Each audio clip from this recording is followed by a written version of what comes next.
You have got to try this 3-ingredient meatloaf. You guys, it's so good. Come to my kitchen. I'm going to show you how to put it together. And someone got a hold of my phone. It's a meatloaf kind of dinner night. It's always a little crazy in our house. It really is this simple, just 3 ingredients. You're going to take milk, you're going to take your ground beef, and you're going to take, do you know what this is?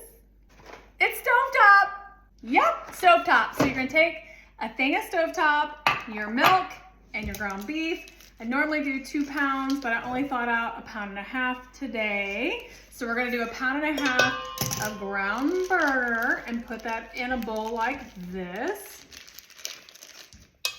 Like that. All right, so once you got it out of the package, you are going to take the ground beef and you're just gonna break it all up in a bowl like this. And then you're gonna add all your ingredients. I'm gonna go ahead and add the stuffing mix next, just a little bit at a time, and kind of get it all good and mixed in, just like this. You guys, this 3-ingredient meatloaf is actually incredible.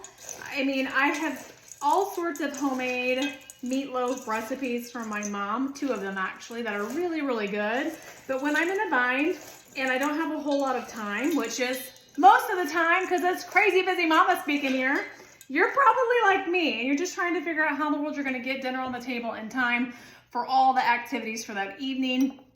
And so this is a really good, easy go-to. So you're gonna take, again, just that stuffing mix, the milk, and if I had a little bit of a bigger bowl, I could probably do this a little bit more effectively, but you just wanna make sure that you get it mixed in real nice and good.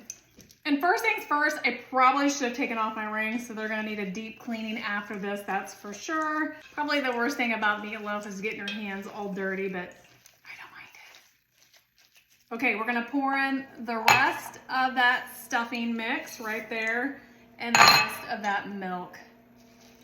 Get it all nice and dirty. And yes, for those of you asking, I did wash my hands.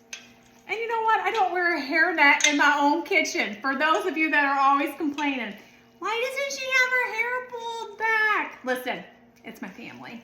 I bet you don't always have your hair pulled back when you're making it for your family too. So this is it. You're gonna let it set here for just a minute. And then I just put mine in a loaf pan or even on a sheet pan too. Have you ever made sheet pan meatloaf? I have an amazing recipe I've not done a video on that actually has ricotta cheese in it. Again, another meatloaf recipe. It's amazing. So I'll have to showcase that one at some point. But gosh, friends, this one is the easiest recipe to put together, easiest meatloaf to put together, the most moist meatloaf. I'm gonna throw it in a loaf pan. I'm gonna show you how easy this is. And if you're looking to make dinner time just a little bit more like creative, I'm telling you, and you got little kids, I used to do this with my meatloaf when my kids were little. I'm not gonna do it tonight. I have to find a picture and kind of post it in the comments below, but I used to make little meatloaf cupcakes, and then I'd put the mashed potatoes on top, and then the peas for the sprinkles. Oh my goodness, they loved it. They ate it up. They were bite-sized, they were perfect. So if you're a crazy busy mama looking for quick, easy recipes, you can totally put this one together and make it into muffins in a muffin tin and create little meatloaf cupcakes. So I'll have to find that picture and I'll post it for you below. But my goodness, I miss my kids being that little. They just, so cute. And they loved the meatloaf cupcake. All right, grab that non-stick loaf pan. I'm loving this turquoise color. It's so fun. It's always so fun when you have things in your kitchen that you can smile about, you know? Okay, so normally I would do it this way, but I'm gonna do it this way so you can see the meatloaf go into the loaf pan. And yeah, so let's do it. Let's do this together. All right, just like this, just kind of slops right in there. Now, I don't know about you. Tell me, do you like to put a glaze on top of your meatloaf? I usually cook it and then I put the glaze on kind of right at the end of the cooking time. But this is it, friends. That's it. This is gonna be dinner and it's gonna be amazing. If we have leftovers, these are amazing with meatloaf sandwiches. Like you get that French bread from Sam's Club, the thick slices, you air fry it just a little bit to make it crunchy. You put that in there with some cheese. Oh my gosh, the best meatloaf sandwich ever.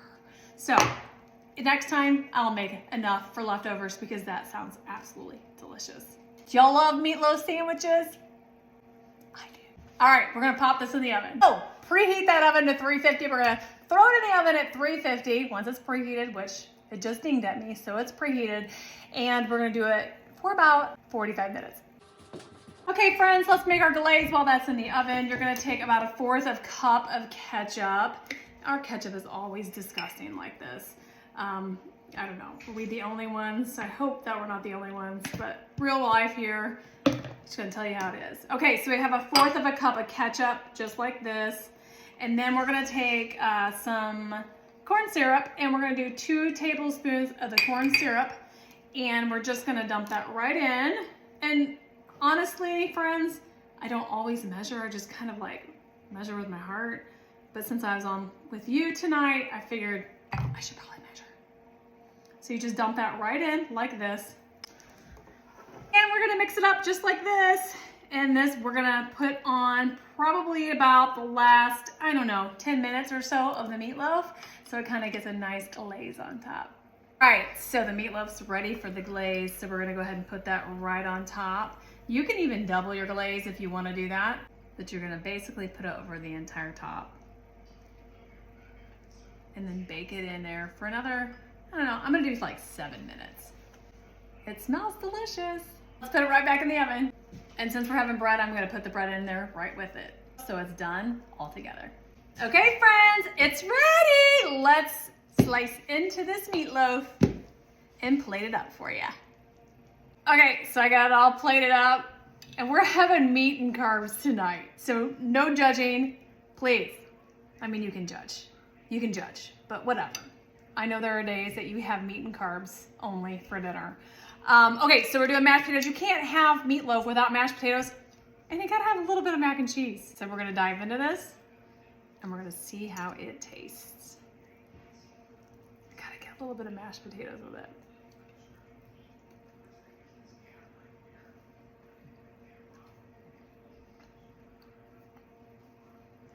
So good, so good. You have to try this 3-ingredient meatloaf. You're gonna be obsessed. And for those of you worried about veggies, I'm gonna throw these on the table. Snap peas. Sometimes you gotta do what you gotta do. They're good. And just in case you missed It's a meatloaf kind of dinner night. clearly he's excited.